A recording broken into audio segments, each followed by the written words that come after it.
Welcome to Negotiating Happiness, the show that helps you find happiness, success, and balance in your work and life. I'm Adriana Fiestro, your host for this journey into entrepreneurship and personal growth. We're broadcasting live on 107.7 and 105.3 FM in New Orleans as part of the United Public Radio Network. We explore the latest strategies, insights, and stories from successful entrepreneurs and experts. From managing stress to building a thriving business, we've got you covered. Good afternoon, everybody. It is Monday, April 14th, and I'm your host, Adriana Fiestro, and you are listening to Negotiating Happiness on the United Public Radio Network and UFO Paranormal Radio Network at 105.3 and 107.7 FM in New Orleans. And just a reminder, if you wanted to sit back and watch some of our shows on Roku TV, just type in UFO Paranormal and we'll be on your big screen TV. So hello, everyone. Today I have Megan Reed on the show again. And if you've watched, our episodes before, you'll know that this is not her first time on the show. Hello, Megan. Hi, thanks for having me. I can't wait to hear all about the new things and what you've been up to lately. So let's just give everyone a really quick intro of what we're going to talk about. Just a quick reminder, Megan is an award-winning confidence coach and best-selling author. And today she will be revealing how she wrote and published a bestseller in under a year. And through her signature blend of sarcastic wit and spiritual wisdom, Megan will share practical publishing strategies while tackling the mindset blocks and confidence hurdles that hold aspiring authors back, empowering listeners to transform their writing dreams into best-selling reality. I mean, I'm pumped. I'm pumped too. Right? Yeah. So, and also here's a quick little roundup. So if you haven't seen Megan in a while on the show, or if you haven't seen her at all, she is an award-winning confidence coach, best-selling author, podcast host, and Reiki Master from the Midwest United States. And she's here to help you own your weird and unleash your main character energy, which I love. Also, that's the title of her book, guys, Main Character Energy. You'll find it on Amazon.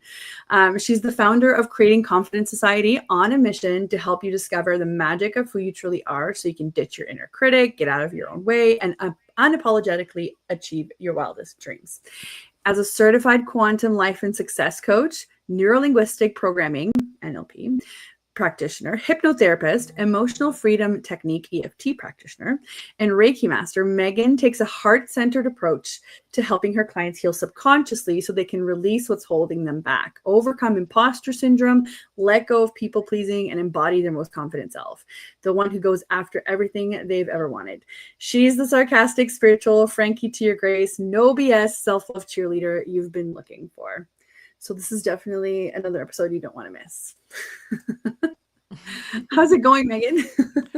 It is going so well. I'm just so excited to be here, Adriana. And, I was thinking back to the first time I was live with you, and I think that was back in 2023. Yes. It has been years. Yes, that is it. And I remember that Main Character Energy wasn't out yet, right? It was just about to release. Yes. And then we had you on again once it released. And I mean, I have your book somewhere. It's here. Actually, are you guys ready? Hold on. I am no liar. Look at this. Look at this. I am not a liar, guys. This is it, the beautiful book by Megan, Main Character Energy. You'll find it on Amazon. I have not finished it, but I've started it. And I'm like, it's so good that I can't just zoom through it. I think I need to give it some space in my mind in order for it to sink in. So I'm super excited to do that. Perhaps when I go on vacation again in August. Yes. August. Come on, August. Vacation. Yeah, pretty much. So tell us what you've been up to. Oh, we've got a hello, Melissa. How are you? Hi, Melissa.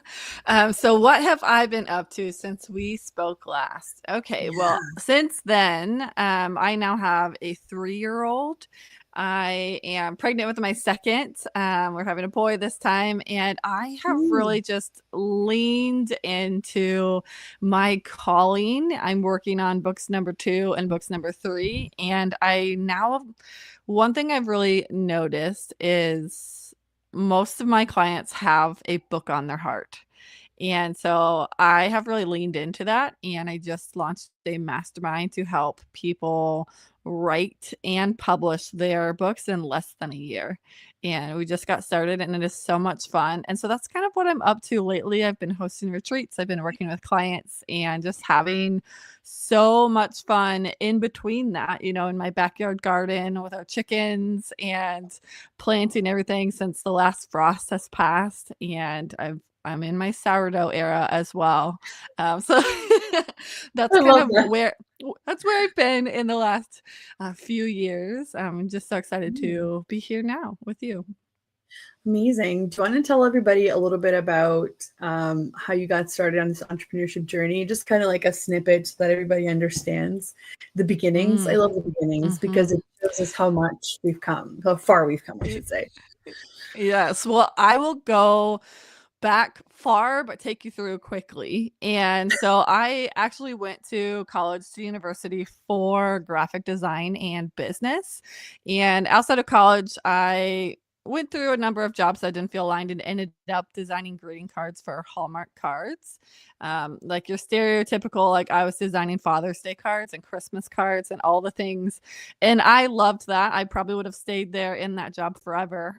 But my husband, who was in chiropractic school, graduated, accepted a job in Nashville, you know, 11 hours away. And so we moved. I left what I thought was my dream job, and I started to think about what it was I really wanted from life and what I really wanted to be doing with my time. And that kind of led into creativity coaching. I built an online course. I was like, I'm going to help people learn how to letter. I was training to be a lettering artist by the Hallmark artists that were in studio. And I'm going to help them learn how to hand letter to find their creative voice, to find their voice in general.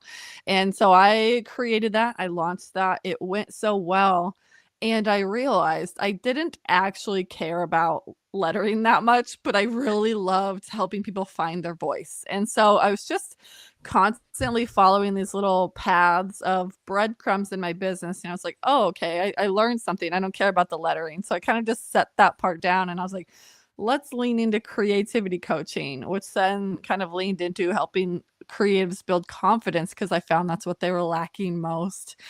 Right. And that's where the Creating Confidence coaching program came from, my signature trademarked program that I used to only lead creatives through to kind of just help them find their creativity again. Yeah. And fast forward, you know, through many certifications and retreats and clients and programs and launches later, I am here now. I'm a best-selling author. I've won some awards for my coaching, and I just love the life that I have been able to build and the journey that I've been on in the past. Gosh, it's really only been, I've been in business for just under 6 years. Right. Right. Well, I mean, you've done so much, and like, that I keep coming back to this recently, where I'm like, guys, we need to, start looking at the past to see how far we've come, because we just raise the bar so much that we don't see the progress. And sometimes this seems super frustrating or super hard, or like, oh my gosh, here we go again. But here you are, you've reinvented, kind of, what you're doing for, the third time. And how do you feel about it now? What's different now? Like what's different for you now? I'd say what's different for me now is, you know, for a long time I focused on just confidence in general. And that really looked like, you know, confidence to go after the things that they wanted to go after. And I've gotten really super specific lately. And it's confidence to write your book. It's confidence to publish it in less than a year. It's like, it's truly what is Wild. different for me now is I'm leaning into all of my expertise instead of feeling like I have to put myself into like 5 different boxes, because I was, I was a graphic designer. I ran a photography business. I wrote a book. I'm a coach. There's so many facets to my business that I always, for a long time, felt like I had to separate. And now with what I'm doing with my mastermind Book Baddies, I get to use all of that. I'm helping people write. I'm writing alongside them. Like, we're having a writing retreat and I will also be writing. I'm helping people design. I designed my cover and formatted my book, so my VIP members get that included.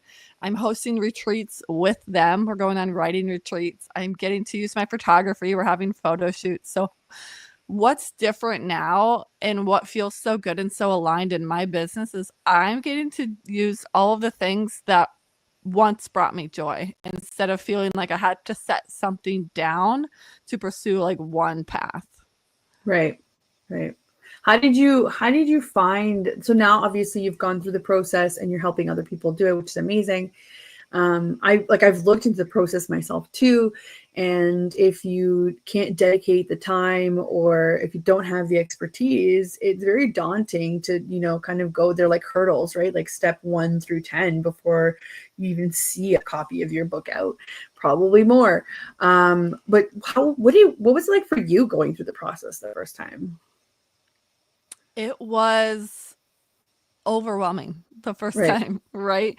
You're so right. Like, writing a book it can feel so daunting. And I've been saying lately, like, writing a book is one of the greatest mindset challenges you'll ever sign yourself up for, because the writing part is not the part that's hard. Like, people who have a book on their soul, if they actually sit down and allow themselves to write, the words just flow. Like, the writing is not the hard part. It's all of the questions that come up, all of the things that your inner critic is saying, like, I don't even know where to start. Who am I to write this? Who would even read this? Like, all the questions, the mindset stuff, that was for me the hardest part, and what kept me from having it done even sooner than a year, because there were a lot of times I just set the book down because I didn't want to finish it, because I didn't want my dad to read it, right? I didn't want my mom to read it. I didn't want to talk about some of the things in the book. And so it's all the mindset shit around being seen and allowing people to like hear your voice. Like that was the hardest part for sure. Yeah. And it's funny because I think people think that the hardest part is the writing, but it's not. It's the everything that comes with it, right?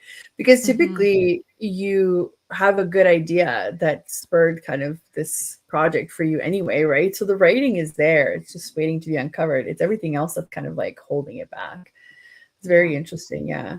So I guess explain in very general terms how, like, if somebody's watching this and they're thinking, like, how could I possibly fast track this? Like, I've been putting this off for so long. Like, what's the idea behind this? So the big idea is uncovering why you're not working on it, or what's taking you so long to move forward with it, right? I've had so many clients who have had this like book on their heart for 4, 5, 6, 10 years, however long it's been on their heart.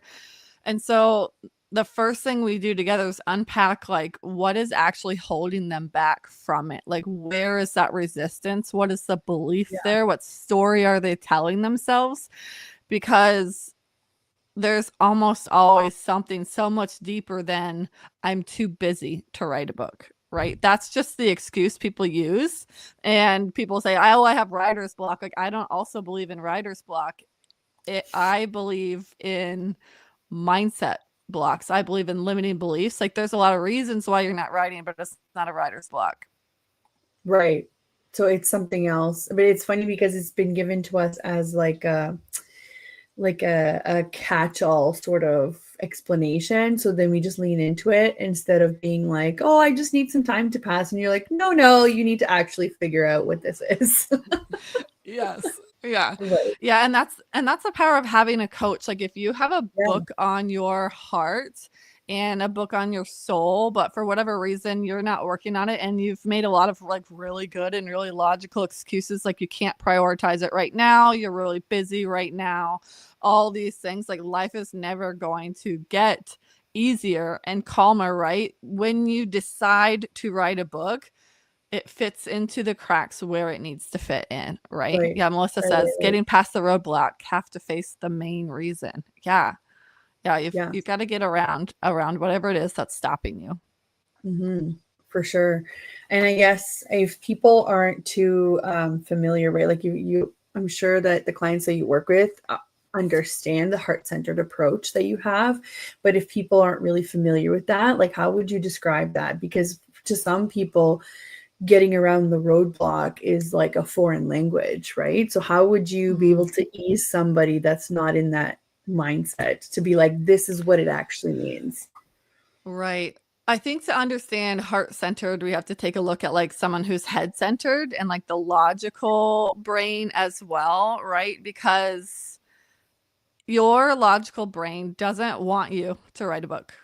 Your logical brain doesn't want you to be uncomfortable. It doesn't want you to try something new. It does not want you to change and grow, because what we, with neuroscience, we know the brain will never choose growth.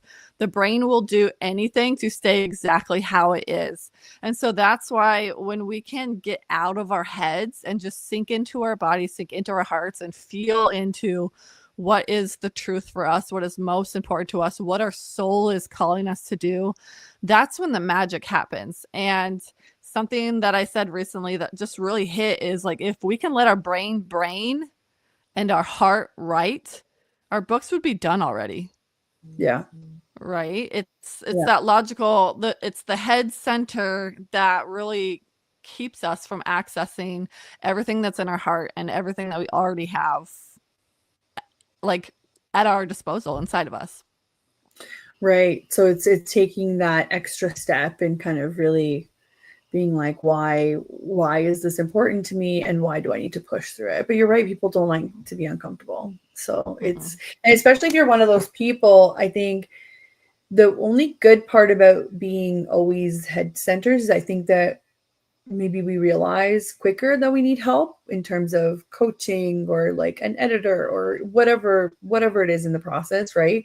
Because logically speaking, you can't possibly do everything yourself, right? I mean, you could try, but unless you have some sort of expertise or knowledge in the field, it's going to be an uphill battle the entire time. So then it doesn't even feel like it's going to be, rewarding. It's all just challenges the whole way. So then you realize, no, I need some help with this. I need to do it in half the time and half the cost, because if you're not adding your time as cost, then you're just not doing good business anyway, right? And most people, that's what they tend to do, is they just tend to say, it's okay, I'll do it. And I'm like, but if you're the CEO of your own company, you're the highest paid employee, so to speak. So how does that make any sense cost wise for you to struggle through something like this when you could get somebody else? And some people understand it right away, and some people are just like, no, I just don't have the money. Like, it's a cost thing. But I was like, but it costs you more when you put your time into it, right? Yes. And that's such a good point too, with the head-centered people. Like, head-centered is really about strategy, and there's a time and place for strategy, and there's a time and place for the heart center, which is like the energetics. And oftentimes in business, especially with my clients who are recovering from perfectionism, they're recovering from people pleasing and really just like putting themselves out there, it's not a strategy problem for them. They have the strategy, they have the people, they have the systems. It's an energy problem. It's an energetic thing. There is some kind of mindset, energetic piece that is holding them back from moving forward. And the strategy will never work if you don't address the mindset stuff. Right. And I have to make this clear. I don't think that we're aware of how many blocks we've got in our mindset. I don't think we can be that aware. I mean, if we were, then half the battle would be done already, right? So it's really interesting. The more you read into it, or the more you talk to maybe other entrepreneurs, the more you're like, oh, I don't have problems with that, but I do have problems with that. So then you start to kind of like pick apart this idea of what it means to be an entrepreneur. And you're like, hold on a minute. There's like layers upon layers of this that I haven't uncovered, of like what's holding me back, what are my blocks.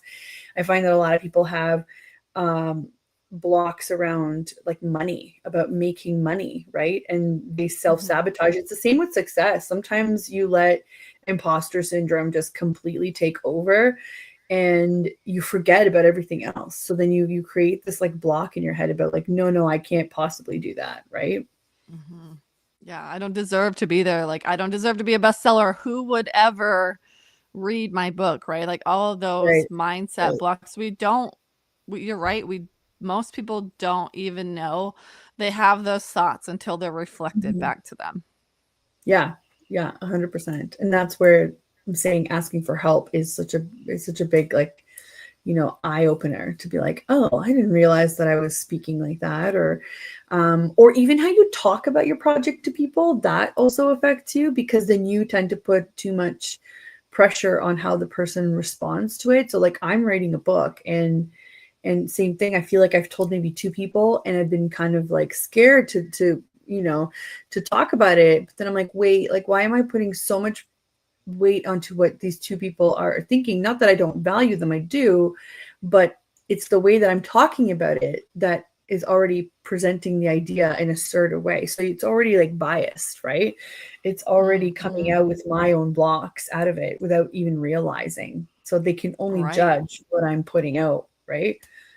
Right. First of all, congratulations, you're writing a book.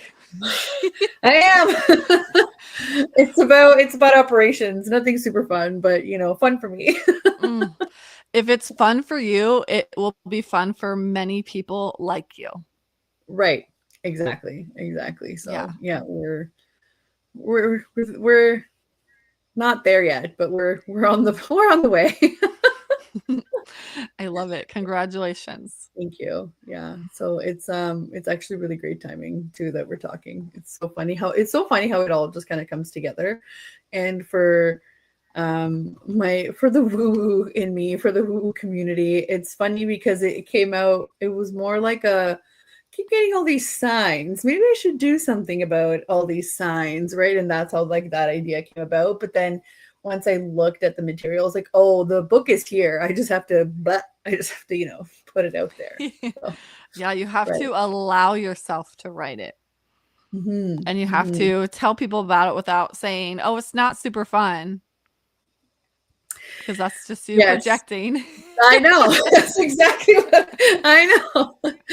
That's exactly it. Like, guys, sometimes when I talk because I'm there, you know, like I'm in those shoes, right? I mean, I hope that people can relate to a lot of this stuff, right? And I have talked to other people that have put books out and they're exactly in the same position, or were in your position where they're like, I didn't have this, you know, resource or this information, so it took me X amount of time, or, you know, so it's really handy to have those kinds of things. So guys, if you're thinking about writing a book, you know, check out Megan, check out her website, check out her Instagram. She's always posting tidbits, and you can get in touch with her as well. And you said you're helping clients through it, right? With is it a program that you've got running right now? I actually just started the program in April. Like we've just started, which is so fun. It's a mastermind. And inside we are diving into all things writing and self-publishing. And I think one of my favorite pieces, you know, apart from we have like monthly group coaching calls and then like monthly one-on-one strategy sessions to really meet people where they are and help them on their specific journey. But one of my favorite parts is every week I'm dropping audio lessons for them based on where they're at and the questions that they're asking and what's coming up for them. And an audio that's dropping today for them. One of the mastermind members was like, I haven't even worked on my book since we've started. And the audio is all about like, is that true that you've not worked on it?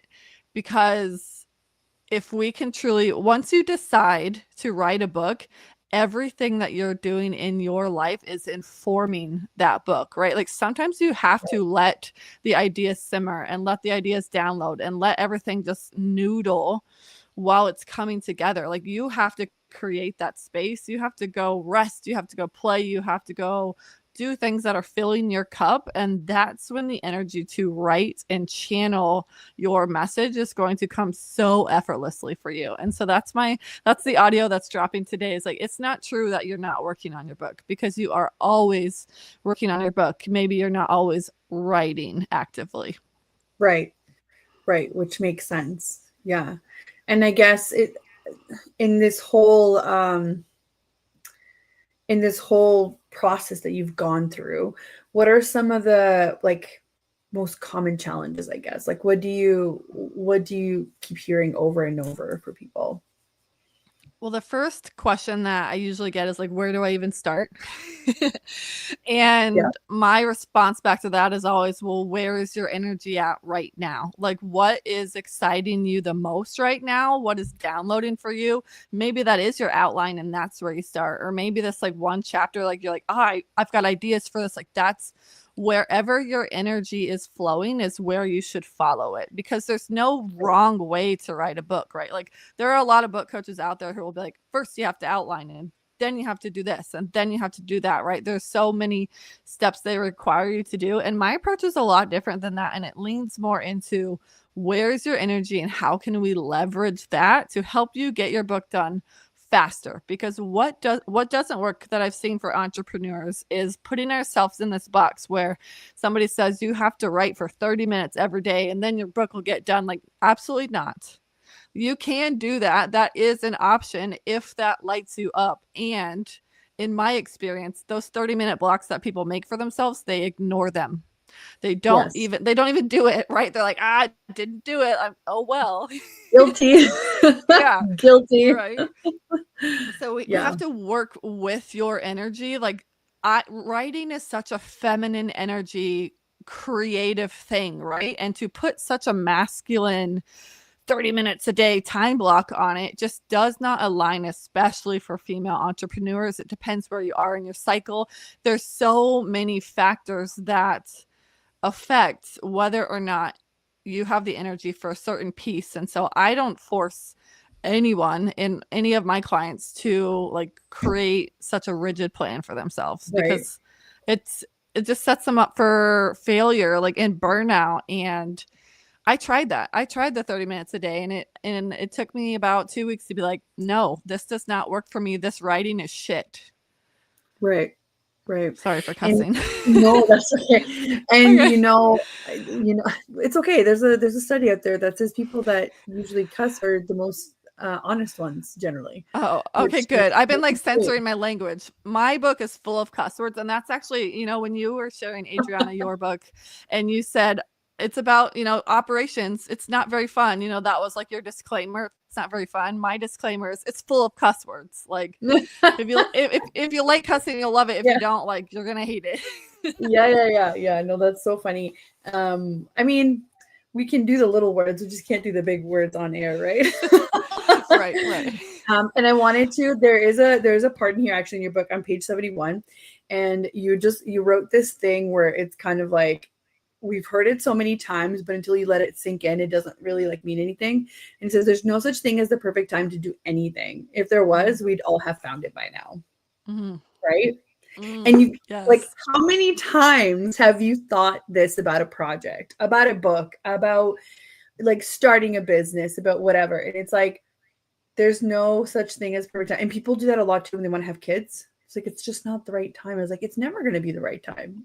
No. Like, there's like, it's never going to happen. And it's so true. It's like, if there was, we'd have found it by now. But the amount of people that I know that are type A, that are, like they've got everything, they've got their crap together, so to speak. And they've got all of it organized. And if they're the ones that are still saying, I just haven't found the right time, it's because there isn't one. Mm-mm. Right. So because we would have found it by now. I love that one single thing here that I was like, oh yeah, I remember reading this, Melissa's is so true, right? Like, it's think about it. Anything that you do in life, or how many times have you thought about or we learned about inventions where they're literally accidents? People don't set out to invent something specific. They're just accidents. Do you think that they planned for that? Do you think that there was a right time? No, it purely just happened because they started something. That's it. Yeah. They just decided to start.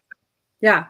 That was That's it. it. And that's all it takes is that Yeah. energy. It's that decision to move forward, even though you're busy, even though maybe your finances aren't where you want them. You're so right, Adriana. Like your finances are never ready for kid number 2, number 3, like No. there will always be something. There will always be a really good reason as to why you can't or shouldn't or wouldn't or couldn't go after what you truly want.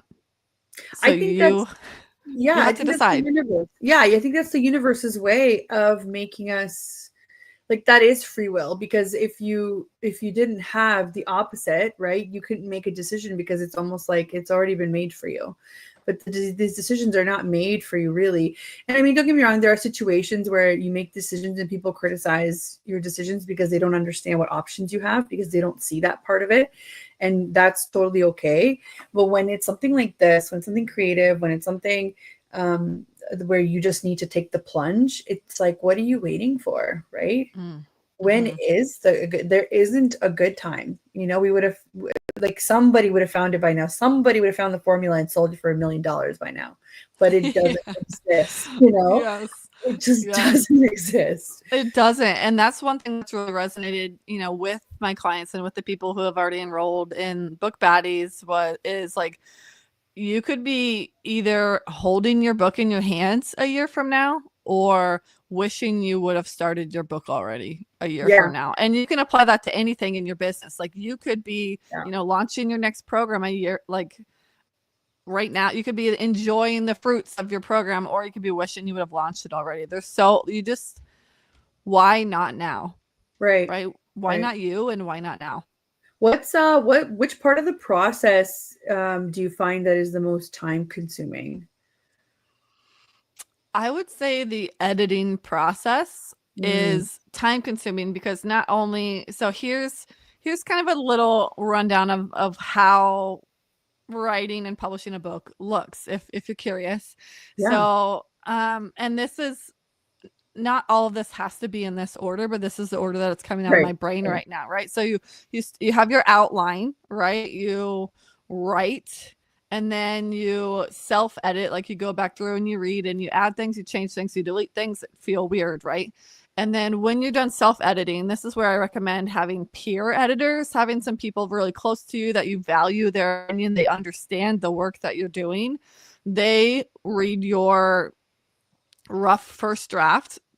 They give you feedback. You take that feedback with a grain of salt. Of course, this is still your creation, and feedback is a gift. And so you take that feedback, you implement it, and then you send it to an editor. And depending on how many rounds you need with the editor, sometimes it's 1, sometimes it's 3. It's anywhere really in between there. Kind of working on, like, is there a through line? Your developmental editing, like line edits, like are there typos, is there grammatical things, right? And then after editing, you get that all back. You get to take all of that with a grain of salt too, right? When my editor gave me back my edits, I had the opportunity to sit with the things that she said, right? Because feedback is a gift, and some of it made me so angry. And I was like, I'm not editing this. And then, you sit with it and you're like, you're right. Like, it could be improved. But the editing piece is, I think, what takes the longest, because we are so attached to our writing.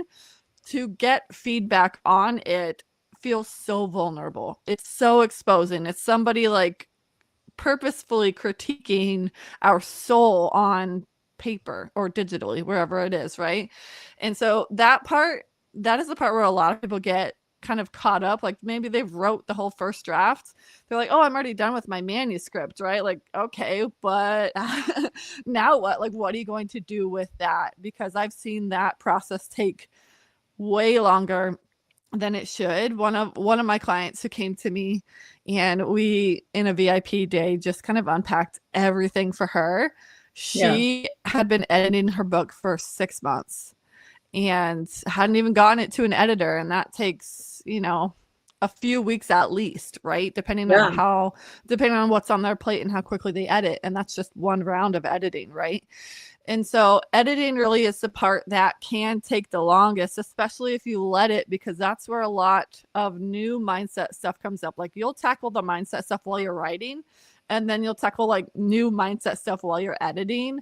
And then, dive into the design of your cover, the formatting of your book, how you're marketing it, how you're launching it, like all those things. That's kind of what happens, all the pieces of writing and self-publishing a book, right? But it's that editing piece where I find the mindset stuff really, really can drag out your timeline.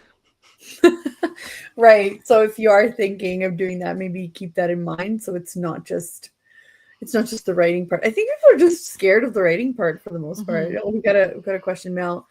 She says, what was your biggest surprise writing your first book? Something you didn't anticipate? It's a good question. That is a great question. Thank you, Melissa. My biggest surprise writing my first book was, I think it's twofold. The first surprise was how easy it was. Like when I got the download to write a book, I was feeding my daughter in a dark nursery, and just rocking her. There's not a lot you could do other than think. And I just had this like knowing. I was like, oh my gosh, I have to write a book.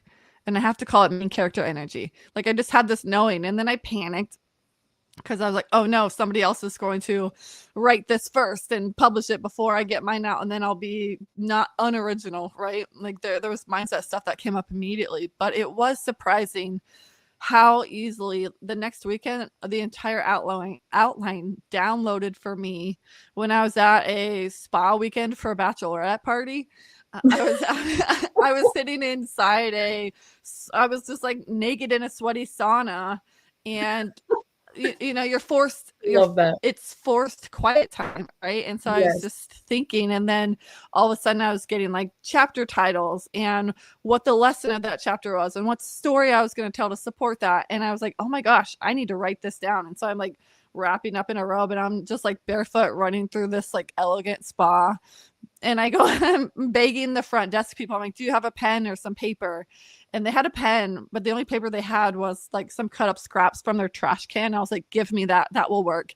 And I just took it back to the sauna and I wrote that all out. And so I was surprised by how easy like getting started really was once I allowed myself to accept that I wanted to write a book, because there are so many, like growing up and all the things, you're like, I'm not a good writer. I'm not qualified to write on this. Like who would read? There's so many beliefs that come up when you decide like, even though I think all those things, I'm still going to write a book. That's, I think, when the magic starts like happening. And so that was the first surprise, was how easy it was.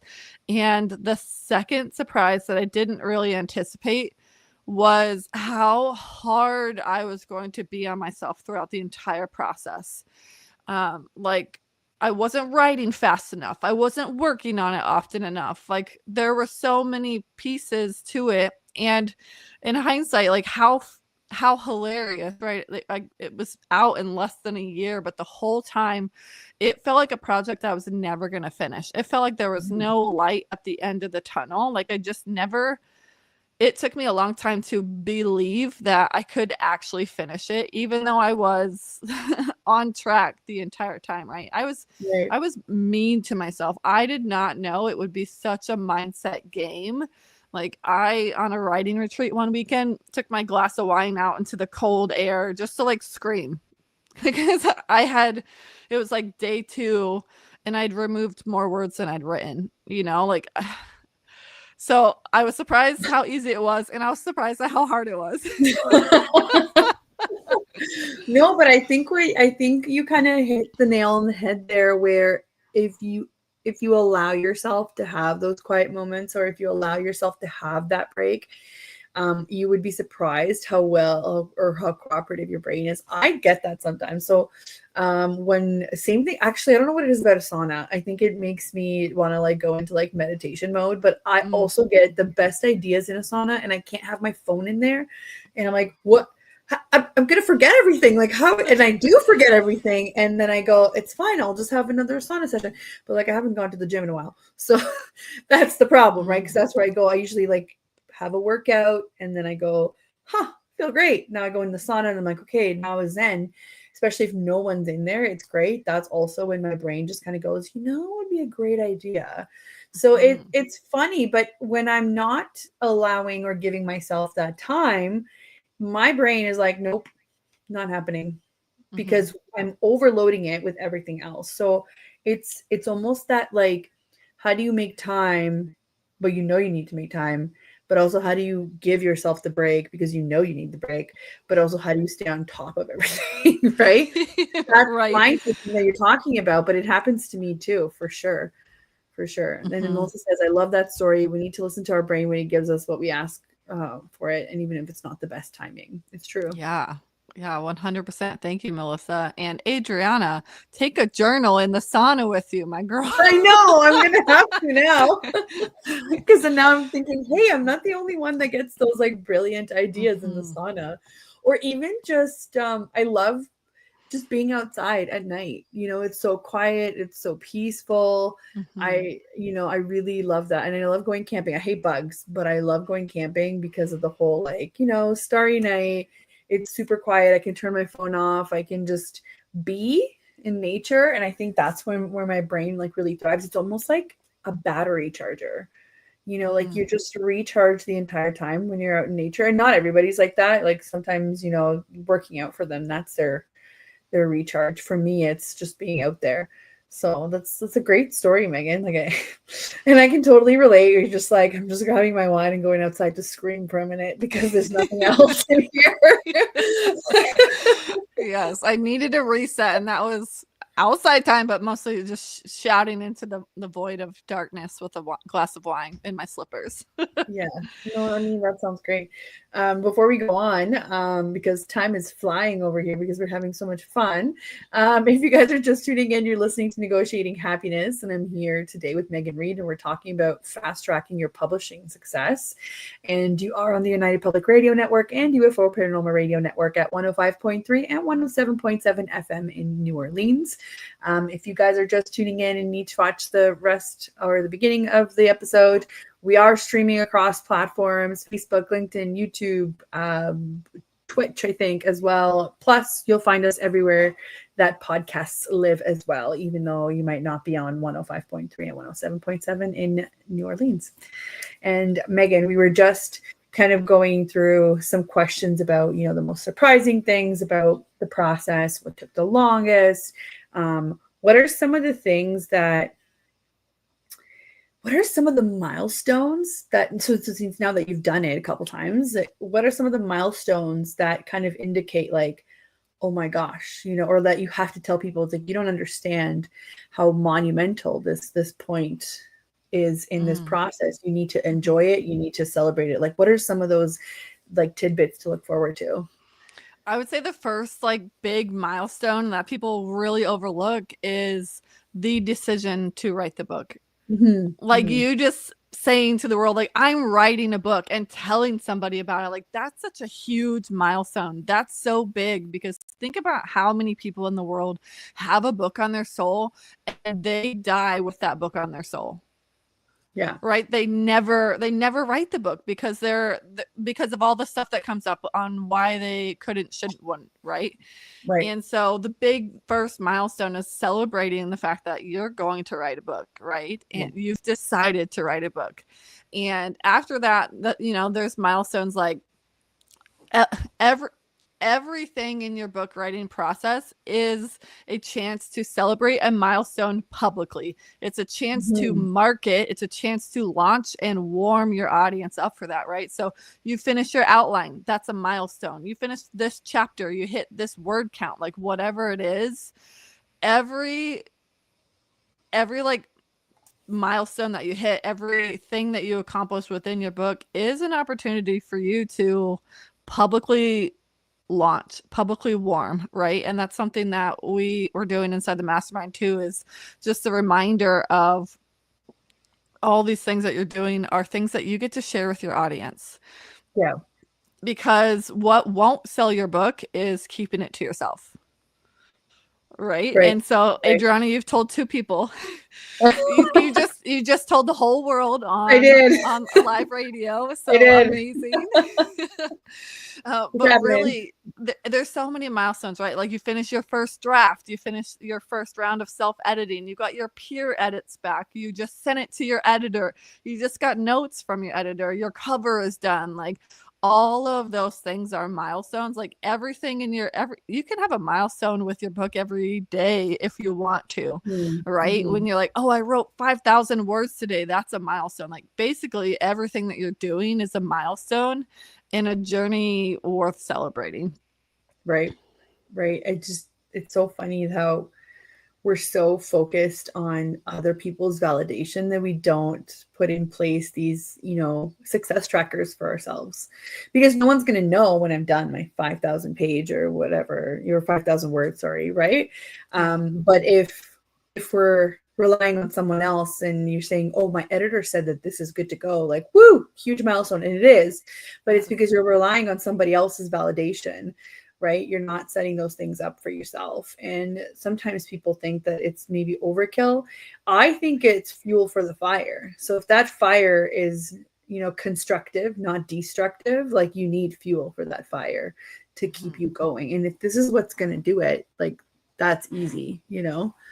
That's easy. So yes. Sharing is selling. So every time that you share about your book, whether you're just getting started, whether you're halfway done, whether it's in its final rounds before you hit publish, every time that you talk about your book is an opportunity for someone to see your book, to know about it, to learn about it, and to want it, to pre-order it, to buy it when it's live, right? Right. What are probably, this is probably my last question, kind of like, let's pretend that we're all through that process. You're at the stage where you kind of have to market and you have to put it out there. I guess my first question would be, how did you find the whole self-publishing situation? And the other one would be, if you could go back and do something different in the marketing or the pre-launch, what would it be? One thing I would preface is that the marketing and the launching of your book happens the moment you decide to write a book. Ooh, that's good. It happens the moment you decide, because then your next task is to tell the world you're working on something exciting. You don't have to share what you're working on. You don't have to share the title of it. Maybe you don't even have a title, but you're doing something. And so, it's like with any program launch at all, right? You want to build hype. You want to warm up your audience to the idea that you're doing something big and they want to follow along. And so the moment you decide to write a book, that's when the marketing for your book starts. That's when you start posting on your stories and teasing in your emails that you're working on something. And as stuff continues to download, you can celebrate with them. You can finally announce to them what you're doing, right? You can share a chapter, like all those things. Marketing takes place the whole time, and that is one of the most important pieces to hitting bestseller, is getting more copies sold, right? If you don't talk about your book for the 9 months that you're working on it, and you just talk about it in the last week, think about how many less people are going to hear about it, right? We want to give them time to hear and to get excited with you and for you. And and I think that's the importance of like building a book launch team too, is like the people around you that are so hyped to help spread the hype. It's so powerful, right? And it just like brings the energy. Something that I would go back and do differently. I think that's a great question, and one that feels difficult to answer. I had my book on pre-order. Hi, Heidi. Hi, Heidi. From Colorado. And pre-order is exciting and great. But when I did that, and this was maybe one of my biggest lessons. So I went through Amazon Kindle Direct Publishing That was the self-publishing platform that I used. There's many others. The top two are Amazon KDP and Ingram Spark. Those are the top two. There are still others out there. And when I had it like pre-order, I had to set like a launch date that I thought it would be done. And I was done before that, but it wouldn't let me release it early because of the pre-orders. And so I learned a lesson in like releasing control of timing, because I wanted it to publish on August 18th, my birthday. Like I wanted it to be like 365 days from like idea to publish. Yeah. And I was done a few days sooner than that. And I thought it would allow me to just like control when it would happen. And it actually ended up launching. It said it was going to take 3 business days to go live. So I really had no idea. And then I got on Amazon one day and it was just live. Like I didn't even know it was live. Oh no. And so I learned a little bit. Like I don't know if I'll pre-order for my second and third book when they go live. Yeah. That's like something I get to decide for myself. But at least this time I know. What a good lesson, right? Right. Like release the control of the timing of the exact launch date, because Amazon had control that day. They control a lot of things. Yeah, I mean, I've had people that have launched books on, I think it was Bookboon as well. And I mean, guys, none of this stuff is sponsored. This is just us sharing different platforms, different knowledge, right?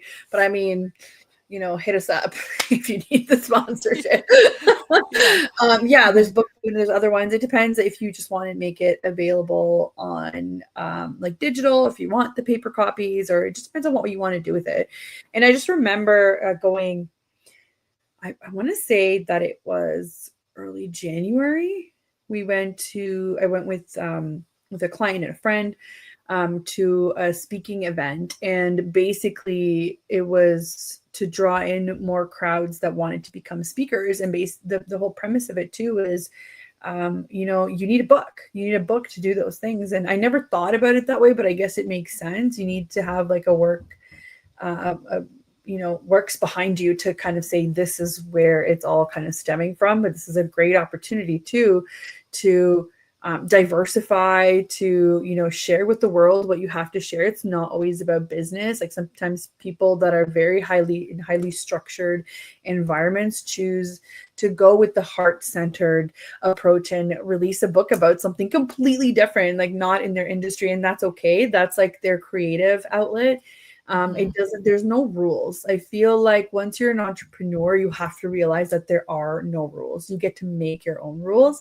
And this is why I'm just like, hi, thank you.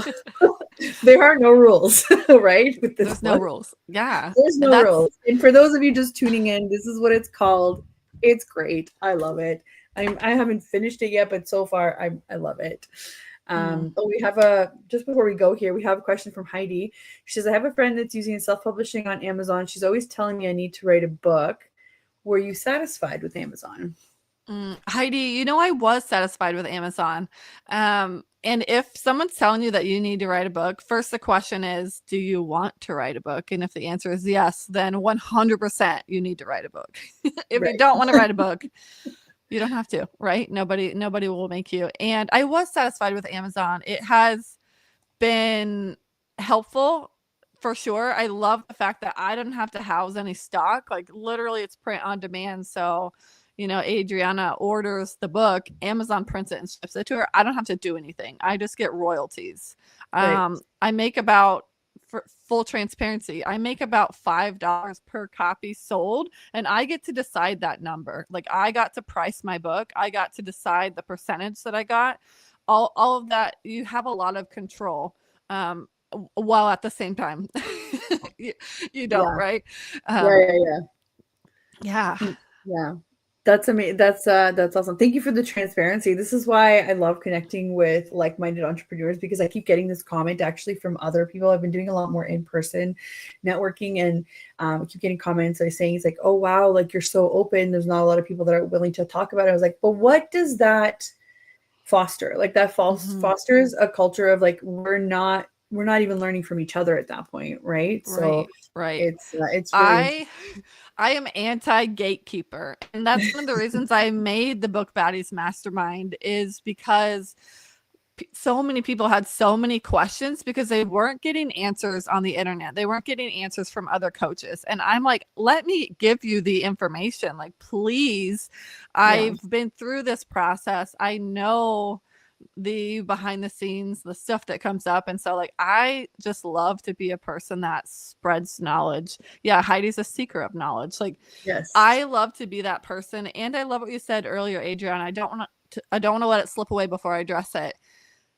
Speaking is such a powerful way to monetize your book also. Like, Mhm. maybe I make 5 copies per book sold, and when I'm getting booked for keynote speaking engagements now, making the most I've ever made for speaking engagements, and then I sell my book afterwards for more than ticket price because I'm signing it. And so it's like $15-ish, $16.95 I think on Amazon. I sell my books after my keynote presentations for $20 for a signed copy, right? And so I'm making money while making money. It's an amazing lead generator. It's positioning me as an authority in my field. It Yes, allowed me to get so clear on my marketing and messaging, like main character energy. Like, it's just, writing a book is one of the best things I ever did for my business. amazing. Yeah, that's what that's the kind of like the conclusion that I'm coming to as well, right? But that's Mm-hmm. amazing. And it just opens up a lot of doors, I think, right? And now you've gone through which I call it like in operations, right? Like you've gone through your build, grow, scale phase, regardless of what the scale phase looks like for you, because it looks different for everybody. And then now you're in growth 2.0. So growth Mm-hmm. 2.0 forces you to go back to where your operation stuff is. So like your branding, your website, your messaging, your all of it. So like every time you reach like a new point of success and you've grown in some other way, you kind of have to go back and tweak it. And that's exactly what you've done, right? Like you've recalibrated where your services are, you've recalibrated what kind of events you're going to, and what kind of retreats you're running, and what kind of people you want to work with, which is so important, right? That you have to Mm-hmm. surround yourself with people. Like if you're at that stage, I can't tell you how freeing it is to be able to pick the people that you want to work with, Yes. because you're no longer in the like hustle and the struggle and the I'll take anything. You know what I mean? That is Mm-hmm. gone. That Mm-hmm. is gone. So it's amazing. But thank you so much for all the questions, Heidi, and thank you so much, Megan, for answering all of them so beautifully. We've got like 2 minutes left, so my usual traditional questions for the last 2 minutes are: what makes Megan happy right now? What's that trade-off for all of this work? And I don't mean like mom Megan or just inner Megan. The trade-off for all that work. My question back is, which all that work, right? Um, like when we're talking about negotiating happiness, we're talking about we put in so much work in our businesses or in our entrepreneur self that it has to lead to something else in order for us to feel happy as a whole. So mm, sometimes, and this is a really good opportunity for entrepreneurs to kind of show a little bit more of a personal side to them, because people buy from people, but it's not just about the buying. It's about like, hi, if I can do this and still fulfill this part of me, like you can do that too, right? mm, So I don't know, for me it's travel, right? Does it mm. always have to do with pleasure? A lot of the times, sometimes it's for work, but that really fulfills me. So what makes Megan happy with all of this? What makes me happy, I would say, is the opportunities that have come to me from all of this. So, like, in the past year, I've been on the most amazing trips just because I've shown up as myself and people want to be on my energy. And so I just got back from West Palm Beach in Florida for a week. I co-facilitated a retreat there.